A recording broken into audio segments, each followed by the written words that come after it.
ওই ছেলেকে পুরুষ বলে না। যে ছেলে একটা মেয়ের মেসেঞ্জারে রিপ্লাই না পাওয়ার জন্য বালিশের মধ্যে ডুকরে ডুকরে কাঁদে, তাকে পুরুষ বলে না। ওই ছেলেকে পুরুষ বলে না।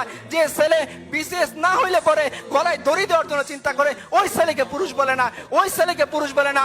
যে জওয়ানির মধ্যে জওয়ানি মেটানোর জন্য রাস্তা রাস্তায় দাঁড়িয়ে মেয়েদের সাথে ইফটিজিং করে, ওকে পুরুষ বলে না। আর বেটা, তুমি যদি পুরুষ হও, 4টা বিয়ে করো, মজ মাস্তি করো বউয়ের সাথে, কবিতা লেখো বউয়ের সাথে, পারলে দায়িত্ব নাও, নিয়ে দেখাও তোমার পুরুষত্বের পরিচয় কতখানি। পারলে দিনের দায়িত্ব নাও, নিয়ে দেখাও তোমার পুরুষত্বের পরিচয় কতখানি। পারলে উম্মার দায়িত্ব নাও, খালিদ বিন ওয়ালিদ হও, আমরা তোমার ইমামতি মেনে নিব, দেখি তোমার পুরুষত্বের দায়িত্ব কতখানি। আর যদি না হয়, তাহলে তোমার এই পুরুষত্বের প্যান পানি বন্ধ করো।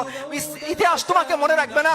ইতিহাস মনে রাখবে খালিদ বিন ওয়ালিদকে, ইতিহাস মনে রাখবে জাফর ইবনে আবু তালিবকে, ইতিহাস মনে রাখবে আবু বকর উমরকে, যে উমর পারস্যের সামনে দাঁড়িয়ে চোখে চোখ রেখে কথা বলেছিলেন। ইতিহাস মনে রাখবে রিবি ইবনে আমরকে, যিনি রুস্তমের সামনে